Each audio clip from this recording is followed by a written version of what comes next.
Hello and welcome back to How to Connect with Humans. This is series 3 and it's the last episode, it's episode 10. Hello Wayne, how are you? Hello, how are you? I am good. Good. Oh my god! What?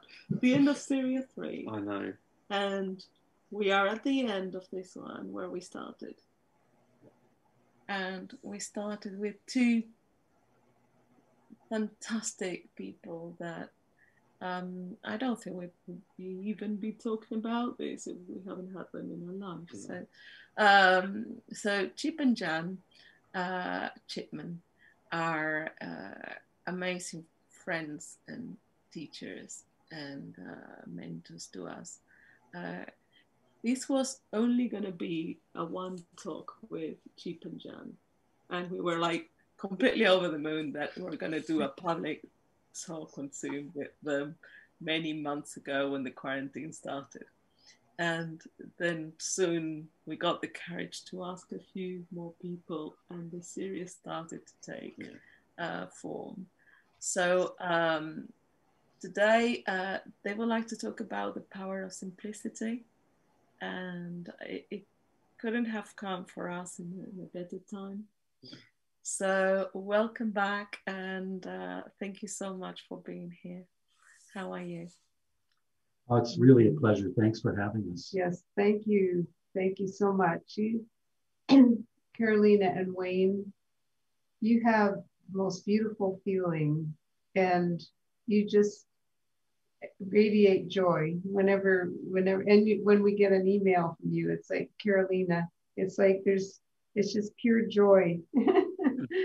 And the two of you, from the first day we met you, I think it was online. It was at someone else's webinar. It was the first time. And then we met you in England and in London at the conference. And I just was struck by the beautiful feeling. And so I want to thank you for connecting us to everybody. And there's some people here that we know and some that we don't. But and I love the idea of talking about simplicity. Yeah, me too. Yeah. Me too. You know, I remember early on, not long after we met Sid, our life had changed completely. I mean, it went from misery to really enjoying life very quickly, in a matter of 3 or 4 weeks. Right? But that didn't mean I still didn't have a lot going on in my head, a lot of things I had to think about. I remember just having a chat with Sid, and I think I was talking about so many things, it kind of got his attention that I was talking about so many different things. And it got quiet for a moment, and Sid just looked at me and he says, you know, Chip, one of the best things you can do to learn more, to grow more, is to make your world smaller. What does he mean, make my world smaller? You know, it means stop doing this or don't talk over there. You know, I really didn't have a real sense of what he meant by make your world smaller. But eventually I started to notice how many things I had my head into, how many people I thought about, how many concerns I had about, even about how the principles were going out and everything, right? And so my head was really full. And I finally got a sense of what he meant by make your world smaller. And there's 2 things about that I think are really neat. One is, if you are able to make your world smaller and just have a clearer, simpler view of life, you do get closer to that feeling. Right? You do slow down, you do get closer, in my view, to your true self. But the other thing that's really interesting about that is all the things you were concerned about or wished were different, and all the time you spend thinking about those things have a way of changing on their own. You know, I got another lesson in it after Sid passed, because Jan and I had this walk with him before he passed while he could still walk. You know. And he talked about what he saw coming after he left. You know, he talked about how there would be some things would be lost, other people would carry it on, and that basically telling us that we should just stick to what we see and talk about what we know. And of course, after he passed, I did the exact opposite. I was concerned about what everybody else was doing and how it was going out and all these kinds of things, right? And I got to the place where, after all these years with Sid of feeling just most of the time really good about life, having my world had gotten big again in my head, right? And I felt justified about everything I thought about, right? It all seemed reasonable that I should be thinking about it. But what wasn't reasonable and what was really interesting is I found myself sitting on the couch one day in a really low mood, right? And I felt quite justified. I had this to worry about and that to worry about and what's going on over here. And I just, in the middle of that, I just started laughing. It just seemed so absurd. I was so busy judging the world, and I'm the one sitting in my couch with a low mood. Right? I'm the one who's sitting here having lost that feeling, right? And it sounds odd, but I really did. It just struck me as funny. And I started to laugh, and I realized I could just make my world smaller again. And by smaller, also more simple, right? More in the moment, more now. And just take care of things as they come along, of course. You know, you do what you can. And you say what you see and what you know. But I just think that all of us along the line can come to those moments when it's worth considering making our world a little smaller for a while. I love that. I just had this mental image of when I do that, because I do that too, I'll get caught up in all these details that are going on out there in the world. And it just hit me that when I do that, it's like I'm leaving my life, you know, like who's living my life in that moment? It's like the seat's empty. I'm off somewhere in the ethers. And I thought, if I'm here to live my life, that's it, you know, that's my job. Yeah, absolutely. So it just struck me as so funny, like that when you said. Yeah. See, if you take that idea to the farthest extent, which is to go to a moment when you have a totally quiet mind, right? That's as small as you can get. And at that point, it explodes, because what I know all of you are finding too, is that the real learning happens in that really quiet state. And it also demonstrates simplicity. So as an example, most of you who know my story knew that I grew up I was the oldest of 11 kids.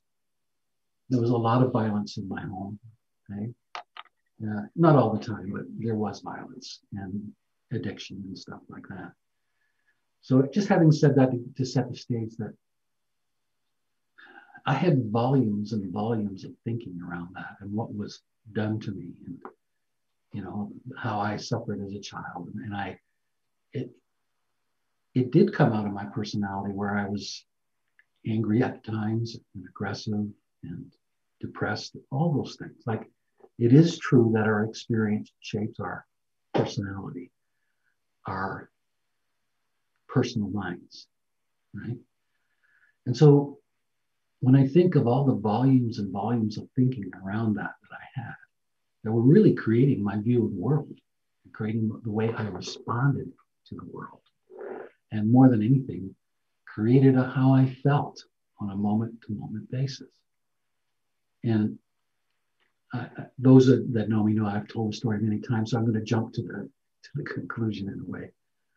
I had this experience where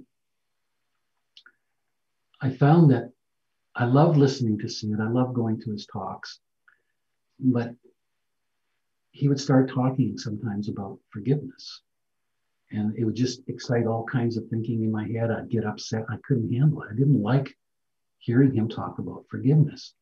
Now, I knew intellectually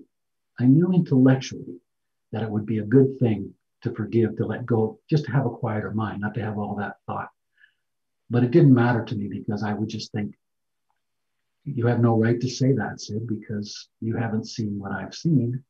And I really, honest to God, felt that there were things that were unforgivable, right?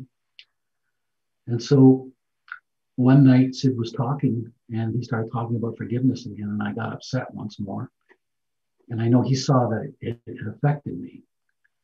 And the next day he called me and said, what's going on? And so I told him, I said, this is what I think about when you talk about forgiveness. And he invited me over to his house for tea and have a chat, right? So I went over to his house, and it was one of maybe 3 times in all the over 40 years that we knew him that he actually listened about the details in my life, right? And so I told him why I had such a hard time with that, And to be honest, I told him and his wife probably the 3 worst stories I could think of from my childhood, right? And they were very compassionate. They were just filled with feeling. And I thought, finally, he understands just how bad it can be. And there was a long pause. It was very quiet. And Sid looked at me and he said, Chip, your father must have really been suffering to have done those things. And I just lost it. My father is suffering? And I just wouldn't listen anymore, right? A couple of nights later, we were lying in bed and Jan was asleep. And for some reason, I started to think about some things I'd said to Jan before I changed that were mean or, cruel in some ways, I suppose. And I had that feeling like I wish I could go back in time and take that back and not say that, And I was just feeling sick about it. And then it just stopped. It just stopped. And I was just in this quiet.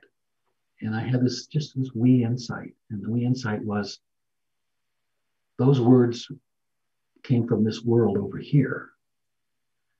You don't live in that world anymore. It doesn't matter.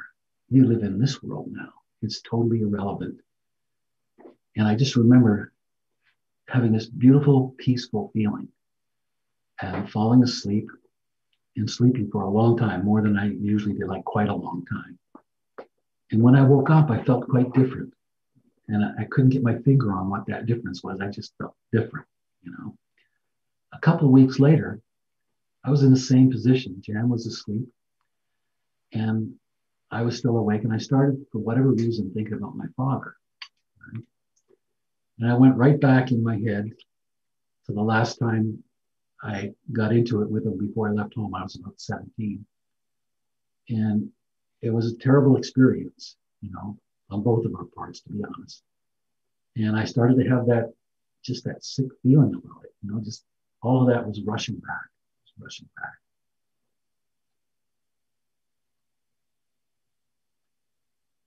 And for some reason, that just fell away and it was quiet. And I had this insight. It was so simple. It was so simple. I just saw that my father was living in a world that was handed to him. And he didn't even know that any world existed outside of that.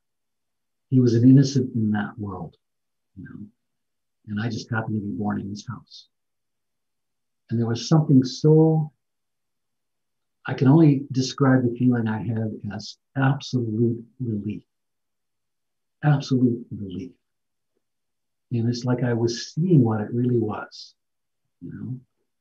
And the most amazing thing happened as I lay there is I suddenly felt all this love and compassion for my father. And believe me, that's the last feeling I'd had about my father for like 13 years. I hadn't even spoken to him about 12 years.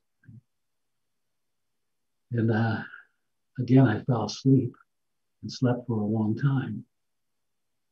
And the next day when I woke up, I again felt very, very different. And this time I had at least a sense of what it was. Right? And in that simple little insight, it was so simple that volumes and volumes and volumes of thinking and ways of looking at the world and ways of looking at myself had just fallen away. That experience changed my personality, my way of interacting with the world forever. And the reason I'm telling this particular story, which some of you have heard before, is that look at how simple that is. That from that quiet, from that split second of not judging, of just looking, that one thought came, just that simple thought about my dad living in a world that was handed to him. I'd never had that thought before, nothing remotely like it, you know. But that's what we're looking for with this. It's not the specifics of the insight, but the simplicity of looking at the world from that quiet, from that non-judgmental place. And that's the only way we see something new, really, something completely new, is when we find enough quiet that we look out not from this, from our heart, and from that true self that does understand. No matter what we've been through, it does understand. And I don't know how you can get any simpler than that.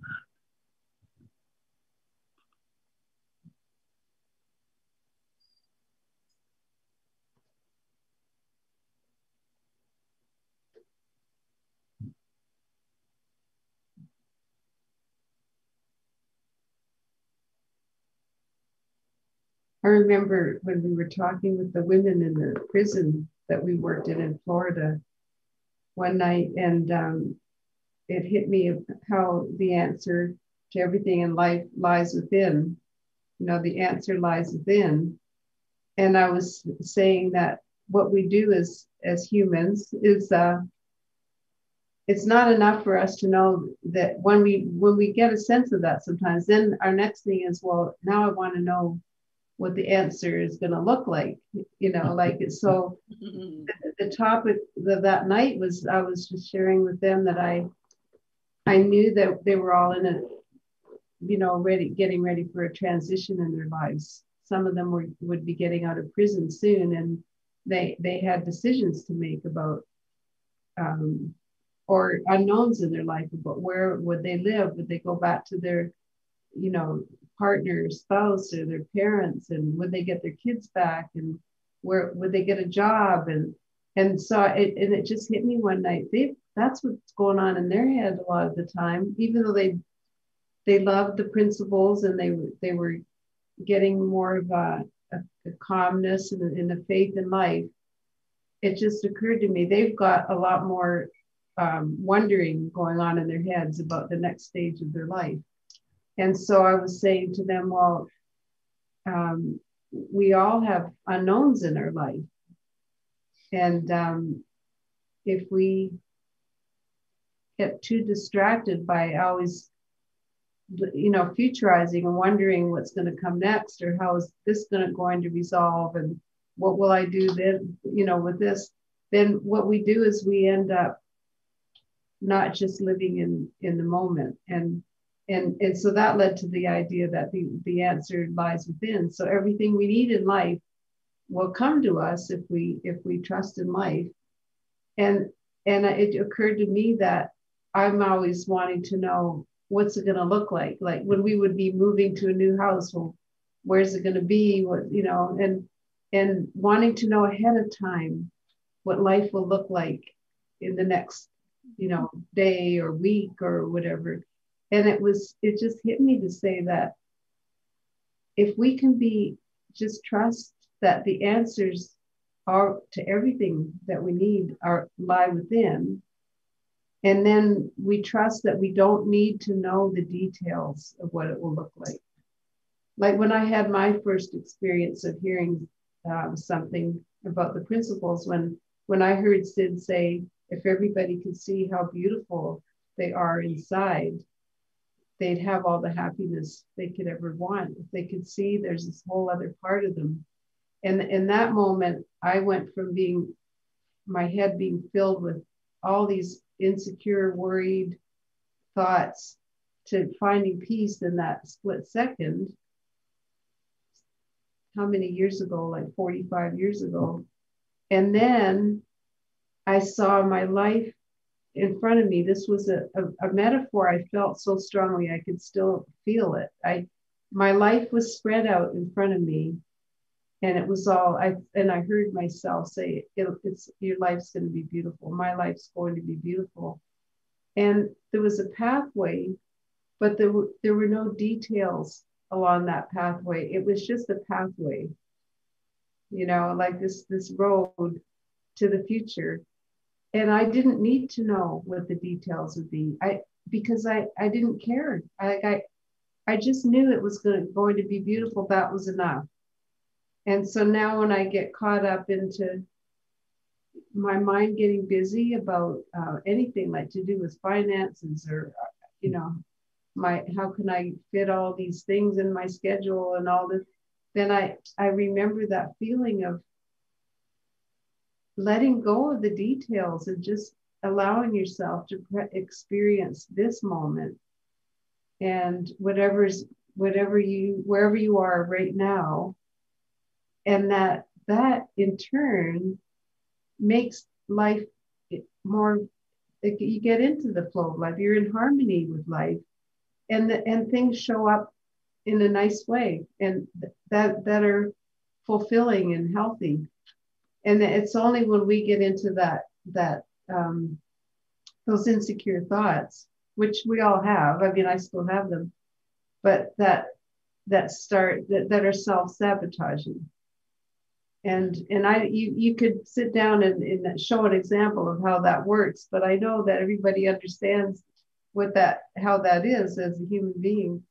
So now the next step is people say, well, how do you get your mind quiet? Well, that day when my mind went that quiet and I heard something so deep, I realized that it looks like this man who I just met Sid that day. It looks like he's got the wisdom. It looks like to me like he's speaking the words, and then I got this feeling. But my big insight was all my life when I read the teaching of the wise people, wise humans, I always loved the fact that they said, listen to yourself. You've got to find your way. And that's when I really realized what they were saying. It wasn't just words that they were saying. I heard, right. It's wisdom isn't coming from out there. It can only come from inside. And so I felt in that moment, I've had this my whole life. I've had this wisdom my whole life, and I'll have it for the rest of my life. It's my wisdom. And that changed everything for me, because from then on, I would still have my separation from that wisdom, like seemingly, but I would experience maybe like I'm not connected with it, but it's never gone anywhere. And so I've been able to go through the ups and downs, knowing that all along, that beautiful inside reality, it has not been damaged or lessened. And so, I mean, that to me, that's the most, how simple can you get more than that too? Absolutely. That's beautiful. And so not needing to know the details is so, it's something we overlook. Yeah. But okay, so that was my main point, was to keep that quiet mind and to nurture it. My personal experience, and it's not a how-to, it's just what I've noticed, is if I heard that,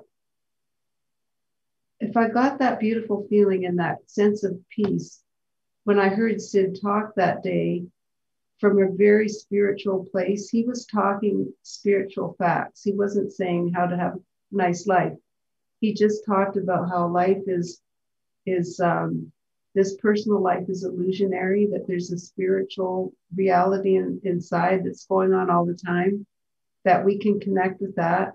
So when I get up in the morning, I realize my mind, maybe I've been dreaming, but my personal mind has been quiet. And so in the morning, rather than just jump in to all the details and giving into that pressure, oh, you got to get this done, you got to be on top of things, I've learned to just ease into the day. And I start my day reading a little bit of what helped me in the first place, was that pure wisdom that Sid shares in his little stories. That's my personal way of doing it. But I found that my mind kept getting quieter the more I started my day that way. So now I choose that before I get into the busy details of life, or the details of life. Give myself that space in the morning to get to know that inner me, the true self.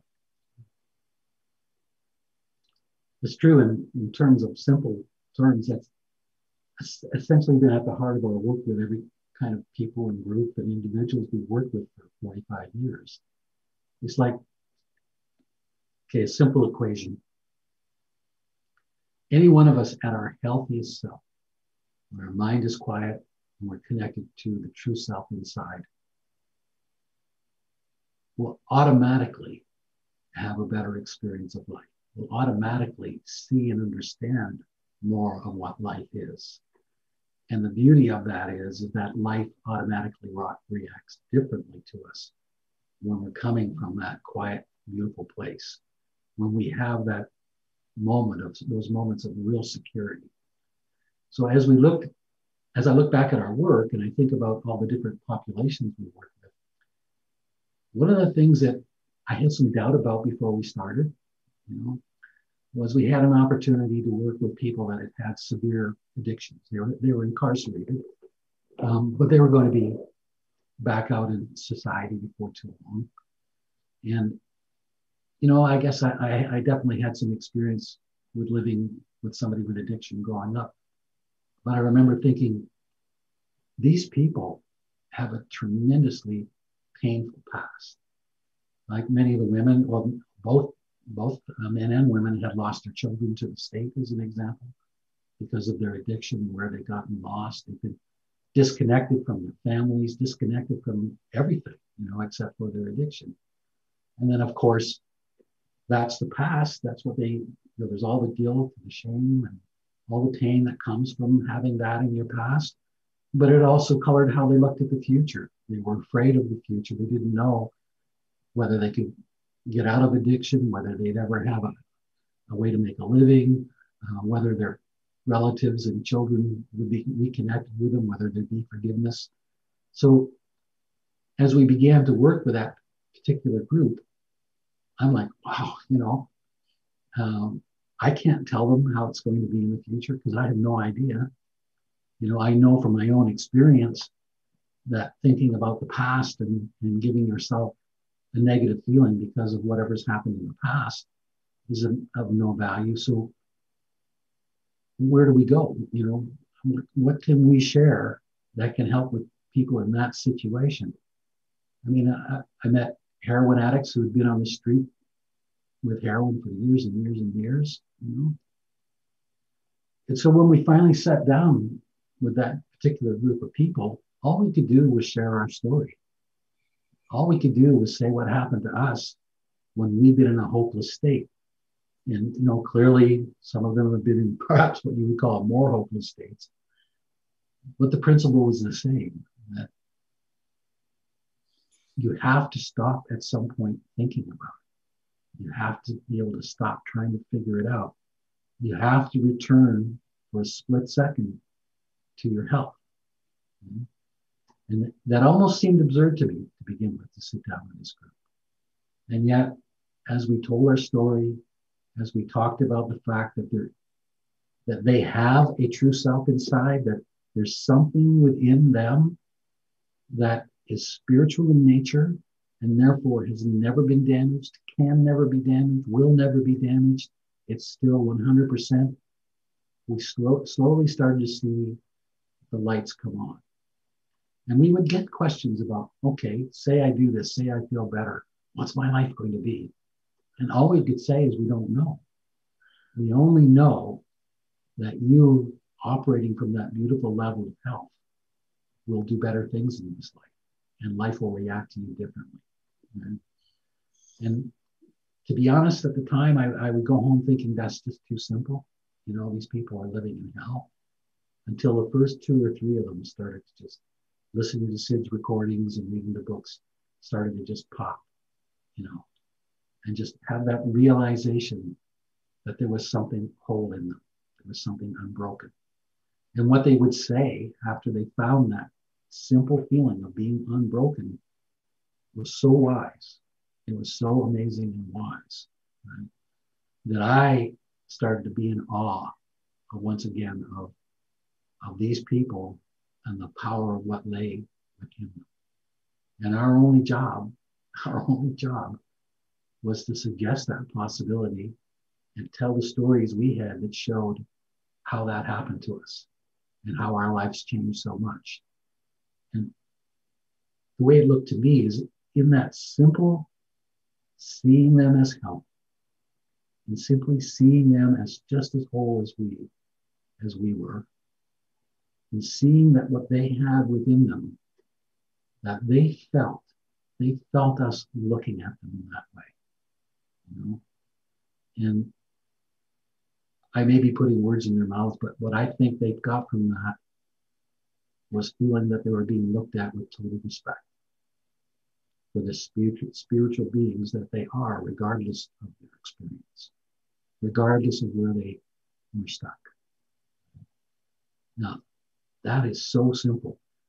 I'll just say this. We rarely talk about the principles per se. We left that to Sid's recordings. And to them, to those people in the class. Absolutely. Their sharing was the... That's true. Yeah. Because they would have so much feeling of gratitude and relief from stepping out of their pain and guilt and shame, that when they heard something and they found a nice feeling, they were feeling so grateful and moved, you know, like they would stand up and share with tears in their eyes.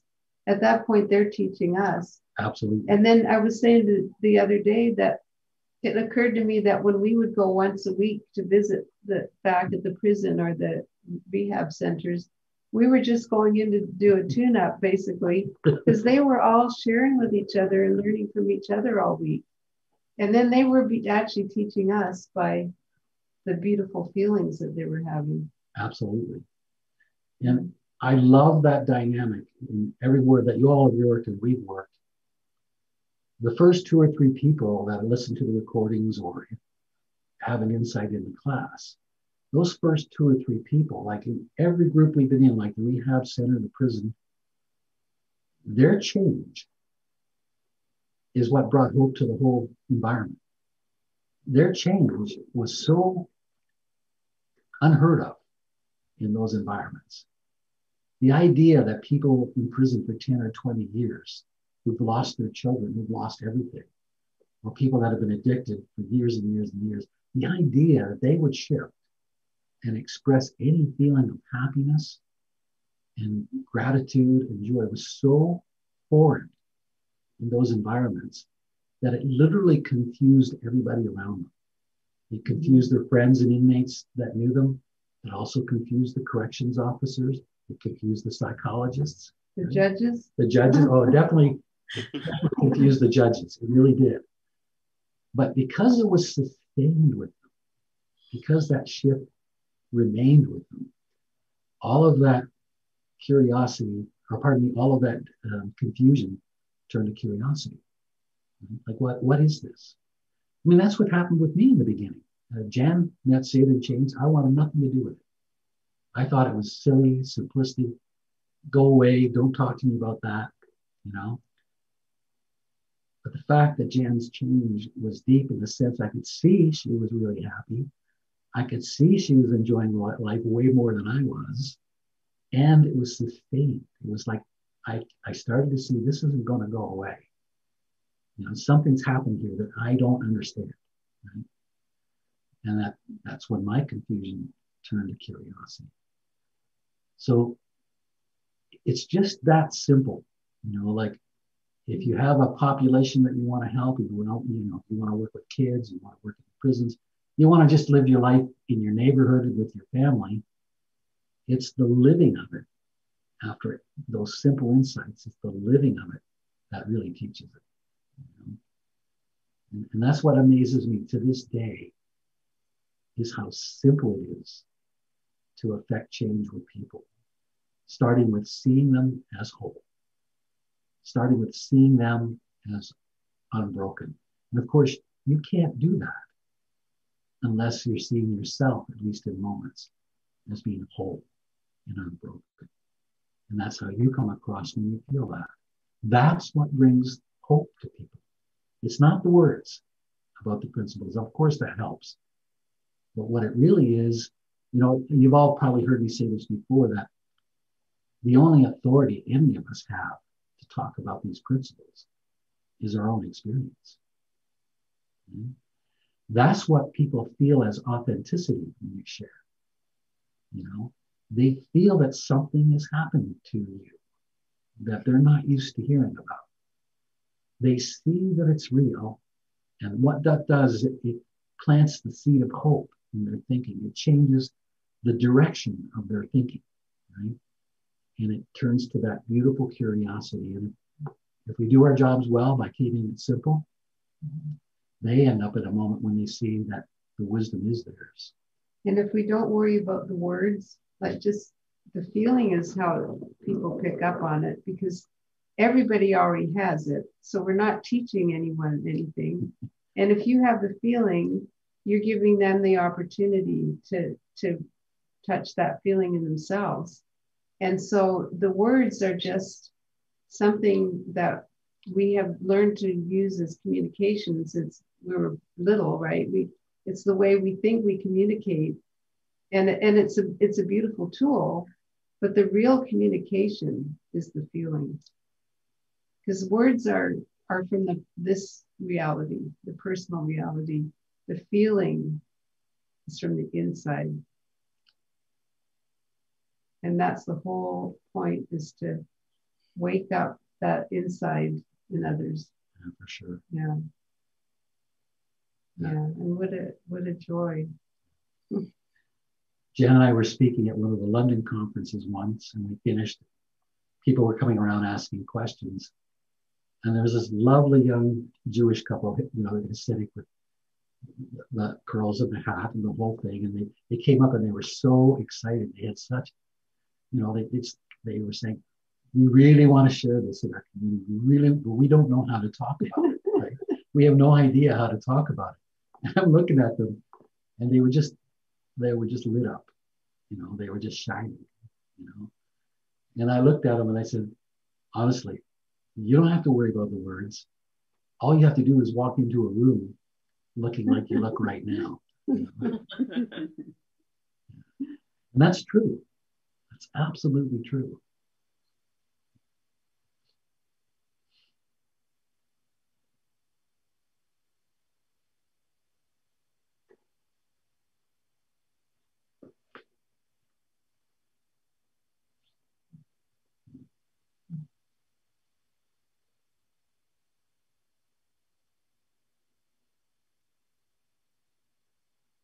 I just noticed another friend down there. Who's that? We haven't talked to for a while. Oh. Seen for a while.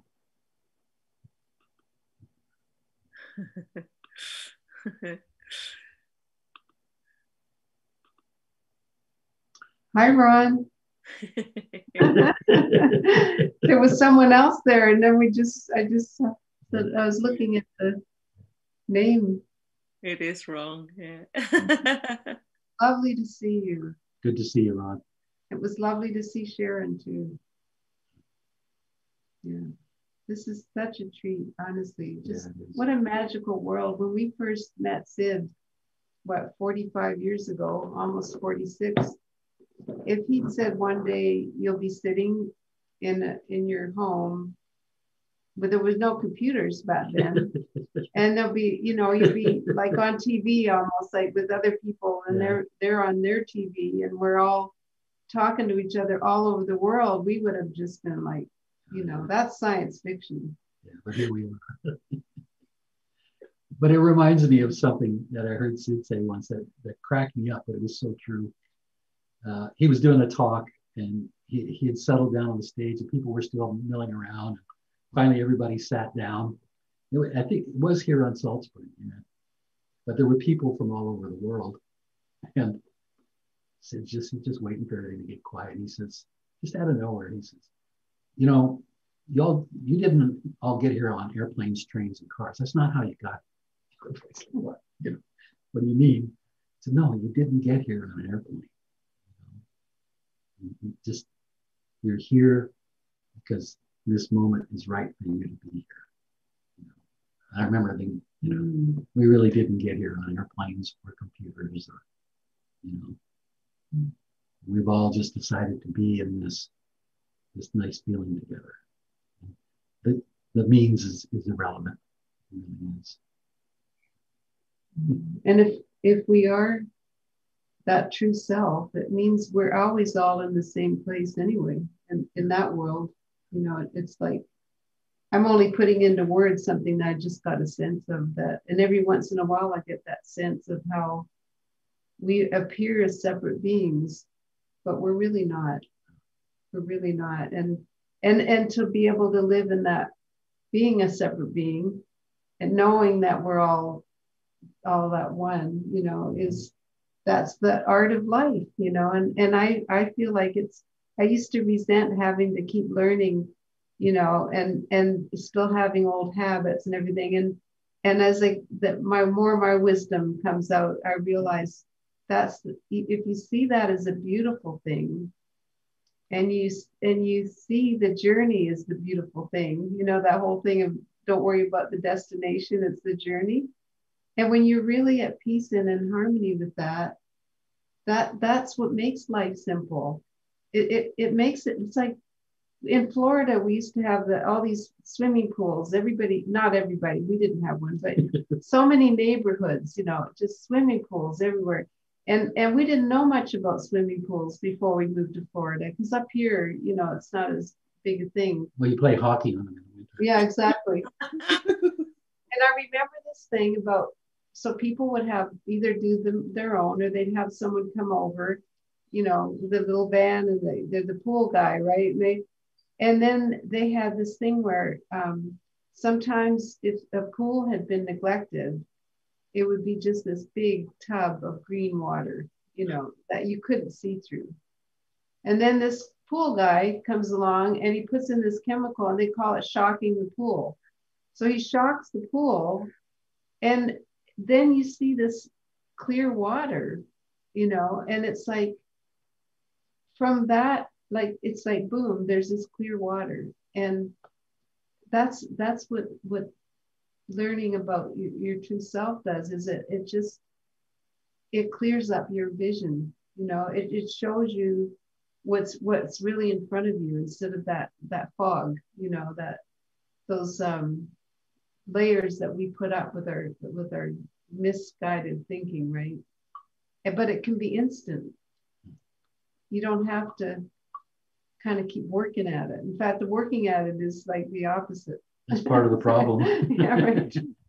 That's making your world bigger again, And so when you see it as a fun thing, like, I can remember school would be sometimes hard. We were talking about that earlier, like a certain subject was hard, right? And then feeling that the pressure of getting good grades, right? But when you take that away and you're not worried about success, then learning, like I saw our kids love learning, like way more than we did. Like they love, yeah, for sure. Just, give me more to learn. And so it's the same, I see that the same as with what we're learning about ourselves, is that if you feel like resentful or disappointed or hard done by, because one step forward and two step back feeling sometimes, that's one way to look at life. But when you see it as an adventure, what more there is to learn. And that, I remember Sid said once, like, think of it this way. Look what so far your learning has brought you. It's brought you a nicer life. It's brought you more beauty. And so he said, so just think of it like, the more you have to learn, the more beauty is opening up to you.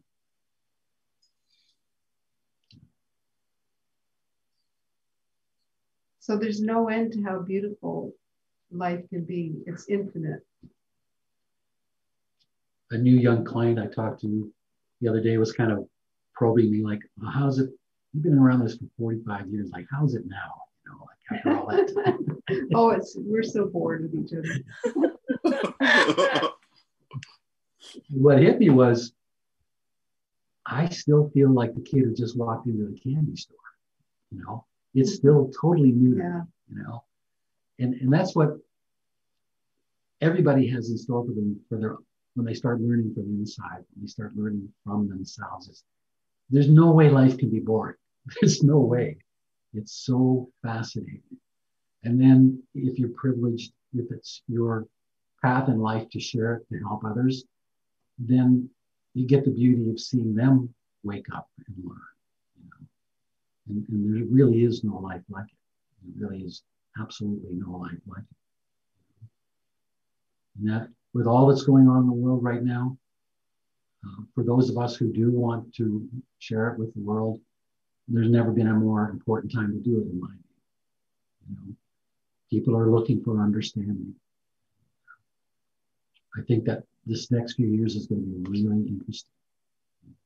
And everybody in the world is sharing it in some way or another at different points of their day or their life, that if they're just being a human being with talking to a neighbor, you know, it doesn't have to be a form of we're sharing the principles. It's like every time a human being shares love, they're showing the way to everybody around them, whatever they're doing. Sid used to love talking about that. He kept talking about the clerk in the grocery store and how wise they were. And at first I was like, well, I guess there's some really, you know, like person that just loves their job and he talks with them once in a while. But he was saying like everybody in the world is, when they're feeling love, it's being shared. And that's the universal word that covers every kind of learning, is love. Carolina, I wonder if anybody has any questions or areas they'd like to hear more about. Or... Yeah, we can unmute people. Well, we can let people unmute themselves so they can put their hand up. We're going to do that. That was so beautiful, as always. Thanks. I have to say that for us, for Wayne's trying to let people unmute themselves, it's been the possibility of hearing you say, you know, it's just that, just share whatever you know, just it's that simple, and or just seeing anybody when you go out, or just seeing each other. That's enough. That's enough for the world, and that we didn't have to learn complicated lessons of words to share. So, and I think for me, it's having this understanding and the simplicity, as you kind of said tonight. When I came across this understanding, everything just kind of became simple, and everything kind of fell away. Everything that I'd built up previous to this, like, you know, oh, Wayne's got to be this, Wayne's got to be that, you know, Wayne is this. Everything just fell away. And for me, it's so empowering, but so relieving at the same time.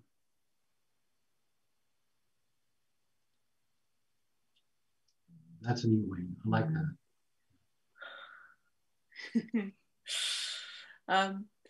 If you have any questions, please either put your hand up or the virtual hand up that you have down there, or you can unmute yourselves and share something, ask a question. Can I ask Carolina and Jan and Chip? This is Divyesh. Yep. Hi, Divyesh. Hi, sorry. I'm lying in bed. I feel a little bit because it's 7. Since I started, it was 6:30 a.m. So I'm sort of propped up in a pillow with no picture for you to see. But anyway, sorry about it. I can always do that. But I wanted to. Here we are. Look. Oh, there he Hi. is. Hi. on a pillow. But I just wanted to ask. I'm jealous, actually. Yeah, and it's 24 degrees outside Celsius. It's getting warmer. It was lovely to hear you and the feeling you give of confidence. And I'm using confidence in that term of in truth, like confidere, from where the word comes from. I love that because my idea of confidence was totally a fear-based one. It was a willpower-driven idea of you should be doing this. And the alpha, I'm using words, but I hope you get where they're leading to, is that alpha male thing. I grew up in an Indian business family. So the question was always, you don't have willpower and you're this and you're a black sheep and I don't know, various other adjectives. And I hear another 3 people, any adjective is a thought. So anyway, but back to this, is my question would be, I've 27 years of my life was living everybody else's expectations, and the words used with previous therapy and everything would be approval seeking, people pleasing, and repressing everything I found naturally what I was drawn to and instead doing everything I was supposed to and should. And it was all sort of subconscious. Like even the degrees I took in New York and in London and everything. However, here we are, 55, quite a few years, just sort of had enough financial sort of comfort level, nothing that special, but to say, okay, I'm going to do what I'm drawn to and still not finding so-called purpose or calling or something you can put your heart to and know you're drawn to. And some of it involves intellect driven, like Holocaust studies or things like that. And yet there is underlying, when I came to the 3 principles, the underlying was, there seems to be not urgency, but it's like, there is a bit in terms of paid calling, but what am I here for? And what is the calling purpose I can put effort to without, yet in that effortless way, which you seem to embody, both of you, in your calling to have beautiful conversations and help people find their own wisdom. I hope I'm making sense. I'm talking too much. Sorry about that. No, that's fine. That's fine. So are you saying that you'd like to be able to find a way for you to share it yourself? Is that what's behind what you're saying? I think I'm trying to find a way to put what I am drawn to now coming from more truth, whether it is literature, humanistic conversations, narratives, stories, myth, but to put into action that it becomes, you can spend the rest of my life is a long way, but what I'm trying to say is, for today, I can wake up singing in the shower and say, this is what my work today is going to be, and have no extra thought put on it, the what ifs and you should have and you could have and you would have, and you know. I think your wisdom is telling you a lot just in the way you're posing the question, my friend. Yeah, it's just putting it into action. I seem to have a block there, but yeah, I mean. See, the thing to me is the real work is upstream from all of that. The real thing is to have that feeling you talked about in the shower, where you just feel that right now in this moment, everything is just what it needs to be. Mm-hmm. What we don't have, it takes some time sometimes to get some faith in, is in that state, okay, you're at your very best. And our experiences, I call it, I make a joke, I call it the magic carpet ride. Our experiences when we're in that feeling, what we're meant to do, what's meant to be our part in it, arrives right at our feet. Now, we've done so many things in the last 45 years And I will honestly say, we didn't go looking for one of them, nor did we think much about what should we, what could we. We would just say, forget that. Just live in that feeling, and what you're meant to do and how you're meant to be in this world will just become totally obvious to you. But the more you try, the more elusive it is, because we're back in our thinking, we're back into trying to figure it out. It takes a lot just to trust that feeling until you do it a few times and you see the beauty that comes from it, and you see the specific inspiration that comes from it, you know? Yeah. And when that comes, there's no need to worry about motivation. When you see, even if it's just for the next few moments, what you want, when you're given that beautiful feeling and you see an opportunity maybe to share or to learn something, you don't have to worry about motivation, because you won't be able to sit still. You'll just do it, you know? Yeah. And that's the difference between doing and doing. Okay? There's the doing we do thinking about I should, could, would, wish. And then there's the doing that occurs because we see. And I know that's going to come to you, my friend. I know that's going to come to you. Thank you. Thank you so much, Jeff. That's a great question. It was a great question. It's so good to see you. Good to see you. Hello from Australia. Thank you. I think Ron has his hand up here. Yeah. Ron, if you want to. Hey, Ron.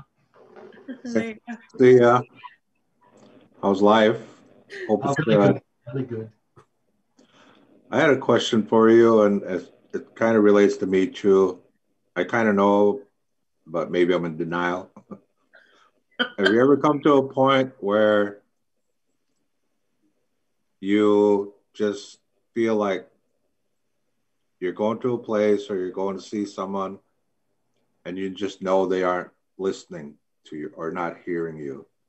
What do you do in that event? How do you reboot when you get to the point where you're, okay, I don't know if I want to even do this. You know what I mean? Something like that.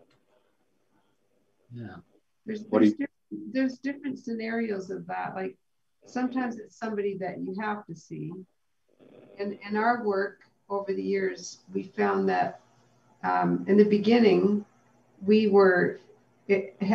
work hadn't come in. And so we were just not, well, we were kind of looking in the very beginning for people to work with. And then we started to notice that people just kind of self-selected, and that people that we didn't feel were really listening, we kind of just left them alone and as graciously as we could, and started spending our time with people that were really interested. And that's what made our work part of that situation turn out that it sorted out people for us, so that we just ended up with people that really wanted to listen. And we could see the innocence of people that weren't ready. Now, as far as in your life where there's people that you don't have a choice about whether you're going to spend time with them, then again, what I do is I just I aim to see the innocence.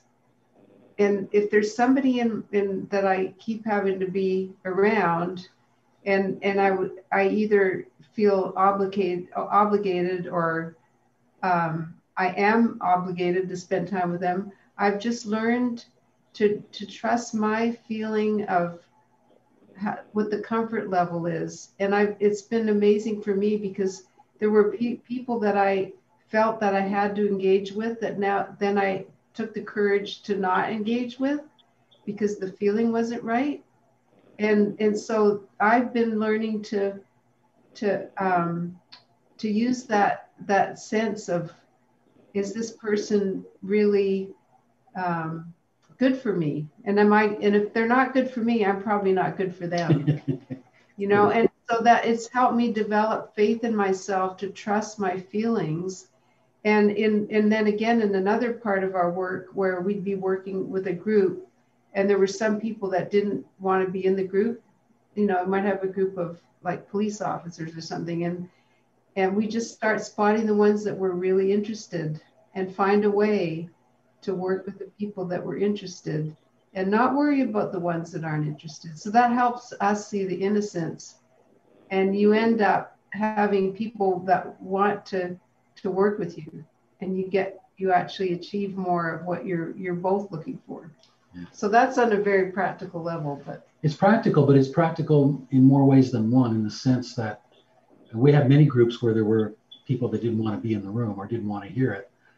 Because I remember asking Sid the same question, actually, Ron, and he just, with groups, he just said, just speak to the highest person in the room. And my thinking was, no, you try and bring everybody along, you know, you're trying to get this one that's messing up the group or whatever. But once I caught on to that, what I saw is, as the stronger ones change and grow, some of those people that are doubtful begin to look at that and go, oh, and they maybe get curious and start to listen. But you can't, the other thing is, the truth is you can't win them all, you know. But you can always feel love for people, and even people that maybe, like we had this one client that Chip, he thought Chip walked on water. He just loved Chip. But I didn't realize he was more comfortable working with men, you know, and so at that time, my feelings would always get hurt, because I'd see him be so, you know, friendly with Chip and nice to Chip, and I knew that I was contributing to some of the projects, even more than Chip was on some of them, but I just felt like he was never appreciating me. And it came to a head one night when we were at a function, and this person was rude to me.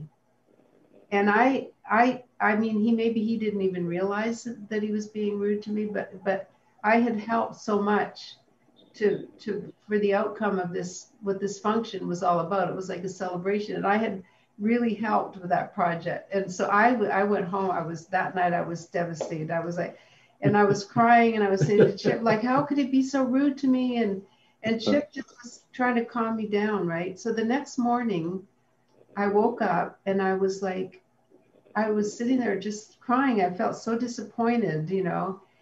But what hit me was I was feeling bad because I wasn't allowing myself to feel love for this person.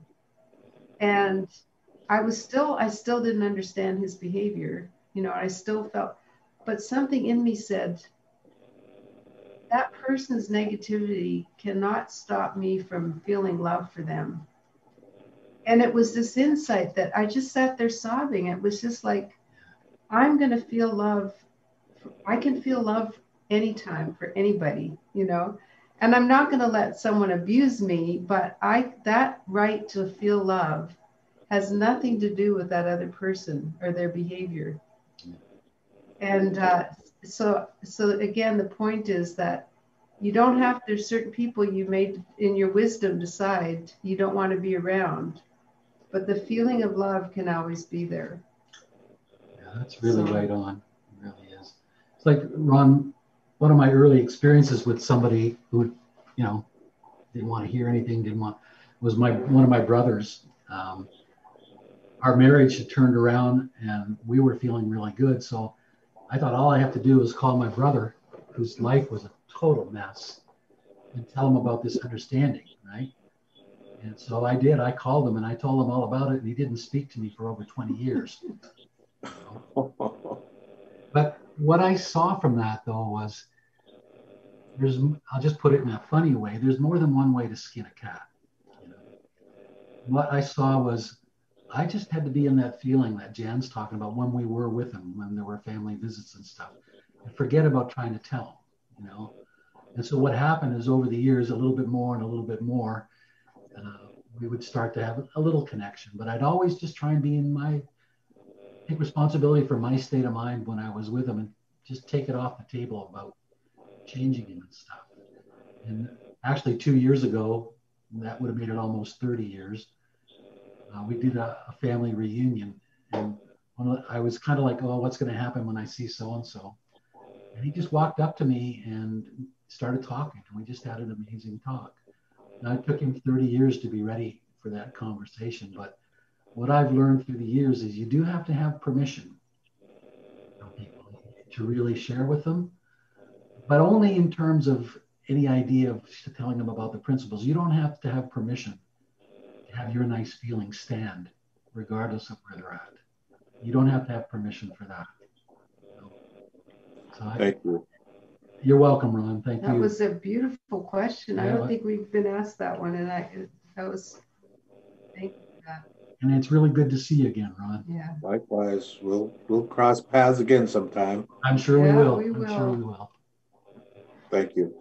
Thank you. And in our experience, we have heard Ron share and with other people with other teachers. And Ron, I said this to you that when you share, there's a beautiful simplicity in the way you do it. There's no need for titles or like being some very high end diploma professional. Is that very down to earth, very connected to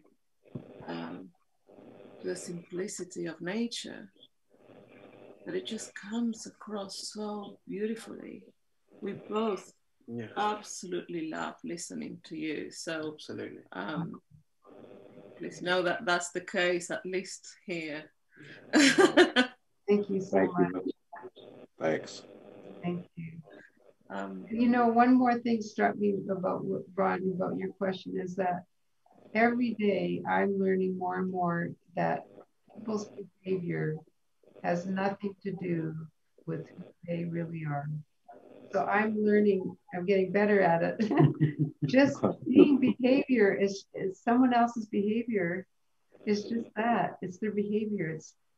If I hang on to that in any way, it's only gonna feel uncomfortable for me. So I'm learning to just see how behind that behavior is just that same being as me. And behavior is what throws us all off. It's a distraction. My behavior sometimes, if I regret my behavior, but it's just, and it's not, behavior isn't bad. It's just, sometimes it may be negative, but the fact that we behave is just, again, being part of being human. It comes with the package. But to be able to not let other people's behavior to affect you, what a freedom. What an amazing freedom. I love that you use the word freedom. To me, the greatest freedom in this life is seeing psychological innocence, because it just removes all this thinking you have to do about your own behavior, other people's behavior, the world. Yeah. And you're free to walk through this world as a free being. Just seeing that psychological innocence is the most freeing thing in the world. And going back to something I said earlier, when Sid would talk about forgiveness, and I would think, yeah, I can see intellectually that if you forgive, that's less thought. Well, now in this life, I'm realizing how true that really is. That, as Jan says, when you give up on judging the behavior and it's part of learning to see. As you give up on judging the behavior and all the thought that comes with it, you see what's in front of you. You see who's in front of you. And you speak to that soul that you see, not the one that you've judged, right? To me, there's no greater freedom than that, And when I don't feel free, it's because I'm in my head somewhere judging myself or somebody else. It's really neat because it doesn't stop you from taking care of yourself. You still have common sense, you still know when. It helps you take care of yourself. Absolutely. It helps you to step away from certain people at certain times in your life. We all have that, So it doesn't stop you from taking care of yourself, but it frees you from all of that mental activity that all has a feeling attached to it, And somebody I was talking to recently reminded me of something I said to them. We were talking about feelings and how feeling is the way. And this person said, and I'd forgotten I'd said this, he said, I really got something when you said the feeling we're in is all we get. That is our life. The feeling we are in is our life. So if we can go inside and live in that feeling, that's the life we have. right? And every once in a while, like still to this day, if I want to go into something else, fill my head with that and a negative feeling, that's my life in that moment. That's life. Right? And it's so profoundly simple that when we see our own psychological innocence, we see the psychological innocence of everybody we encounter, which doesn't stop you from taking care of yourself. We have this amazing freedom to walk through this world, and it's almost like you have a suit of armor. Because, like Jan was describing her experience with that executive, she never had that experience after she had that insight. She never had to go to that place. And he saw that. I know he did. And he started to change around Jan. So it's where we are and how the world treats us and responds to us because of how we are. It is so profoundly simple. Thank you again. Of course, I'm judging, but I have to say, good answer.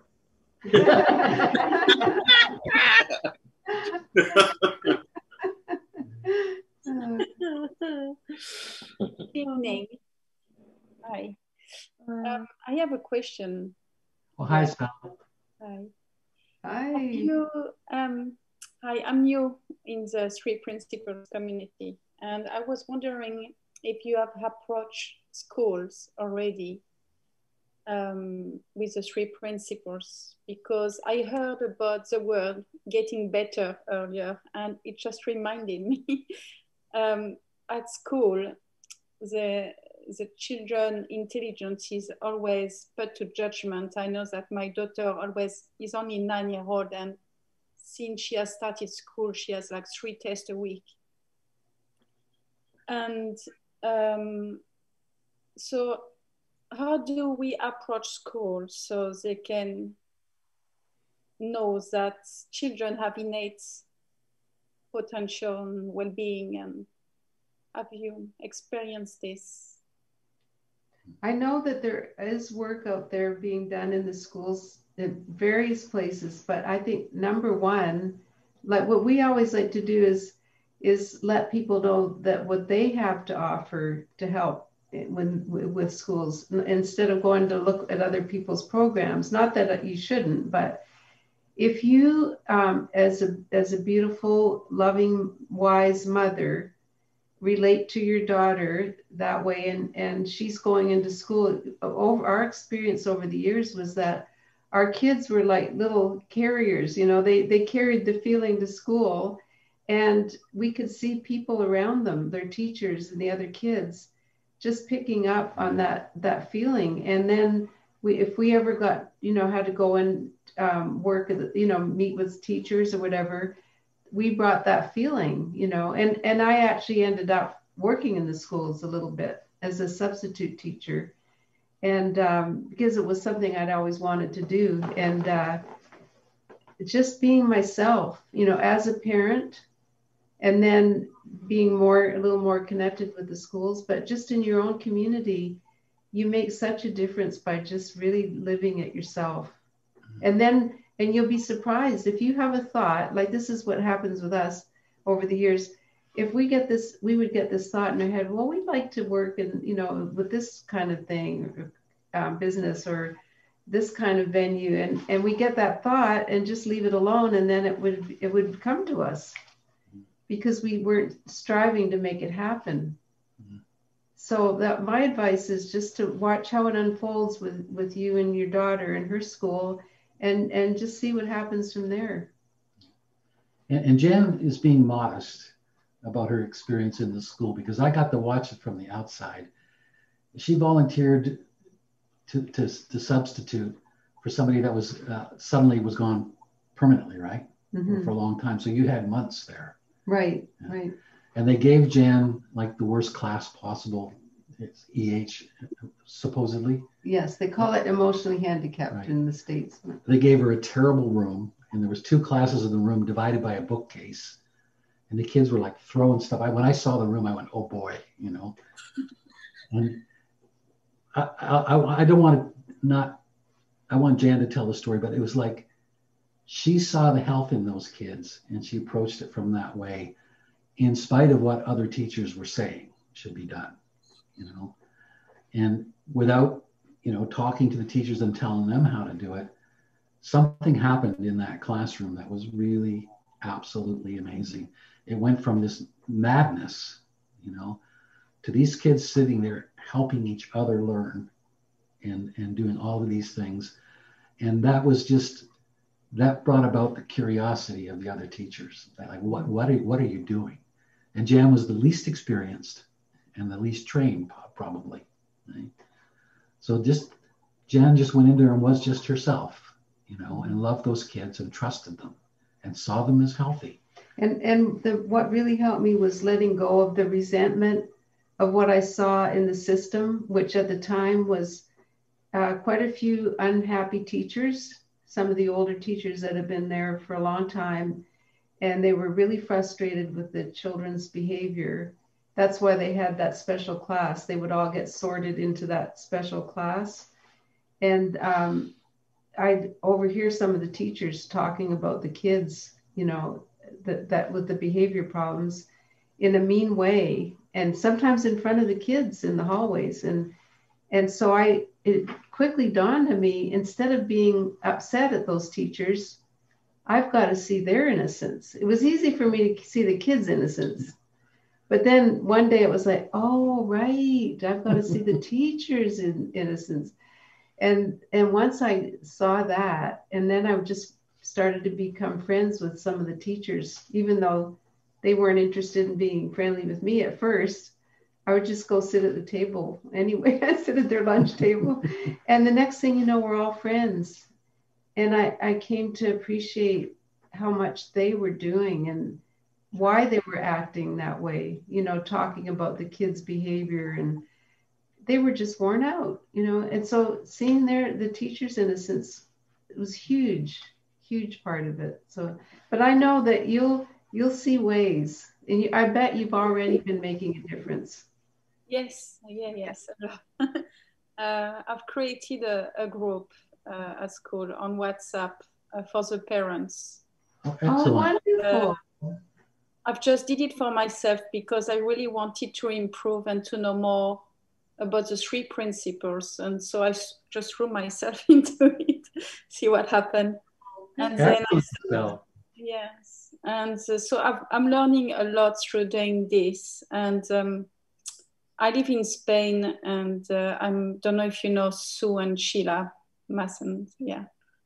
And I'm working with them now, and we are going to do a little discussions. We're going to offer little discussions around the 3 principles, and it worked, and it has an impact. It has had an impact as well on the school itself, and now they've started to develop to focus more on the soft skills, yes, rather than the content, the knowing, and so yes, it changes slowly, but they still try to assess the soft skills. So they still have the competitive mind, but it will change slowly, I guess. Absolutely, it will. When I was one of my things I had to teach the kids, they were like 12-year-old, 13-year-old kids, some of who were on medication and had been to counseling. And I was supposed to teach them social skills. And I tried to talk to them about the principles at the very beginning. And their eyes went blank because they'd all been to therapy for years. They didn't want to hear about some kind of, they saw it as self-help. So I would just go out and hang out with them, yes, and just visit with them. That they could accept. They just didn't want me to be their therapist, right? And so I was able to teach them that way. And the other part is like just you sharing it your way with your voice is so beautiful. And then follow that instinct. And someday more people will be wanting to know how you're doing it. So we don't always have to look and see how someone else is doing it. I love that you found a way for you to do it. That's, yeah, for sure. And the other thing is that Sid's books, Dear Liza. We have Oh, friends yeah. who are teachers, and that book is so beautiful for children. Dear Liza. Which one? Dear Liza.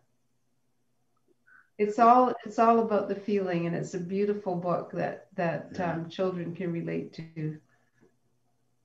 Thank you. So, thank you. Thank you, That's Estelle. That was lovely. You're so modest. We didn't know you were already doing such great things. So thank you. Please let us know how it keeps going.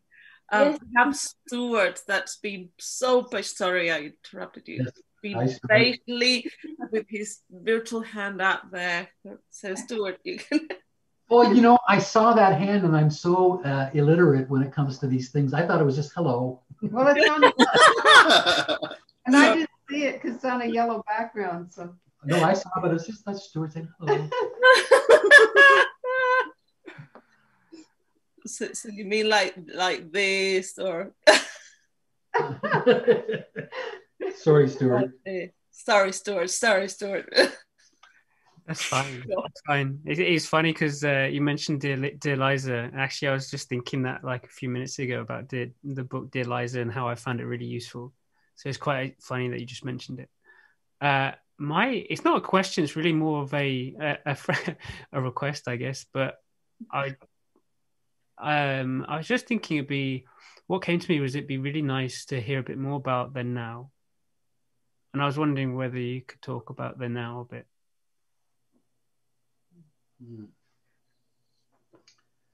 Well, just briefly, because I know we're running out of time, but the now isn't about time. Right? Sid used to talk about finding a state of no thought, right? And I remember him talking about finding a state of no thought, and then later on, I think even in the same talk, he talked about you can't be alive without thought. So I thought that was a contradiction, and I asked him about it, and he laughed. He said, "Oh, you caught me." And he was laughing. He said, "When I talk about no thought, I mean no thought from the past. Okay? But you can't be alive without thought. But what exists when thought from the past subsides is a deeper dimension of thought. Okay? And that deeper dimension of thought is what we call our true self, wisdom. You know, and I made a joke. I said, "Yo, you mean thought without a skin on it?" And he laughed. Said, "Yeah, that's exactly right. It's just pure thought, right?" And that is also the now. Because when you think about it, the only way the past exists or the future exists is in thought from here. Right? So when I shared that insight about what I saw of my father, that was a moment, just a split second of being in the now. And that's all the now is. These are all the same thing. True self, the now, wisdom, the oneness, they are all the same thing. You can't totally feel the oneness unless you're in the now, because you're in your head otherwise. Right? So the now isn't about time. The now is a moment, a split second when you stop projecting the world you've always projected. You literally, for a split second through listening, you stop the world. Okay? And when you stop the world, you get to see. You know, when Sid talks about seeing. And all he means, it's mystical, but it's so simple. All he means by seeing is what you see without the confines of your thinking. You see the true world, not the world that you've been projecting and imagining all of your life, right? And when you see that, you're in the now. You're totally in the now. And from there, you can look back at time, you could look back at experience, and you see it from a completely beautiful, neutral place. Right? And you're in that deeper dimension of thought. And the thing that shows you that is that it's always simple, and it's always something you've never thought before. Right? Because it's not coming from the old memory box. It's wisdom. That deeper dimension of thought is wisdom, which every human being has within them. So, and it's always accompanied by a beautiful feeling. Always accompanied by a beautiful feeling. And there's just really simple math to that with the now too. Every negative thought we have, and every insecure thought we have, every worried thought we have, every depressed thought we have, must be supported by thought, or it would not exist. Okay? So when we listen, and we just truly listen without a goal, without an objective, without trying to fix yourself, you just listen. And for me, that means listening to the person I know who saw the most, Mr. Banks.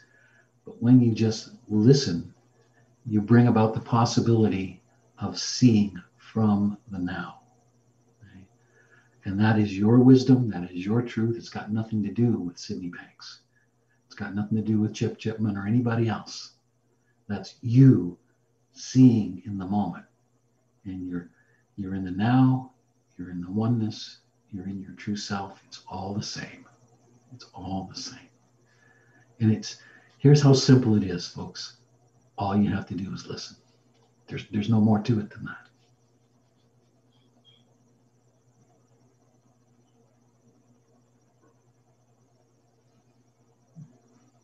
And if you listen deeply enough, you'll end up in that moment that Jan had when she first met Sid. You'll end up listening to your true self. It's there.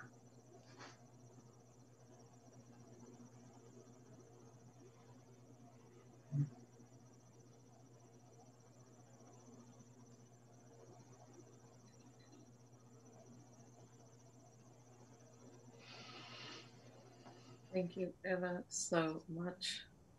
We really need a retreat. Yeah. Because it never feels enough, but it's so beautiful, and yet it's so profound. Yeah. Thank you so much. So sorry, I don't know if there's been people that had any questions. Maybe if you want to send it to us, we could try to get them answered. But it's the second time that Chip and Jan have been here, and it's such an honor to have you here. It's so beautiful. Thank you. This has been so wonderful. Such a pleasure to be with everybody. It's really been just an amazing experience. Thank you. Lots of love to everybody. Yeah, you can see lots of kisses and lots of not hands. So next week we are going to be here as well at 7:30. That it's London time, so GMT, and we're going to have Christine Heath. And so a bit of Hawaiian passion. So another wonderful person that's had the pleasure of being around Sid, and that you know very well. So she's going to talk about finding love within, within to find love, and so that starts our next series 4, next week. So it would be lovely to see you there. And Chip and Jan, you're always invited, to come in and ask questions. So if there's something you're not clear about, please feel free. How did Chris get to live in Hawaii? Yeah, there's a good question. And I'll tell you this, just before we go. You'll never meet anybody with more of a deep feeling than Chris, that's for sure. She's just full of feelings. She's a beauty. Yeah. Anyway, thanks so much, everybody. And all the best, and stay safe. Thank you. Thank you. Bye-bye. And we'll see you soon. Bye.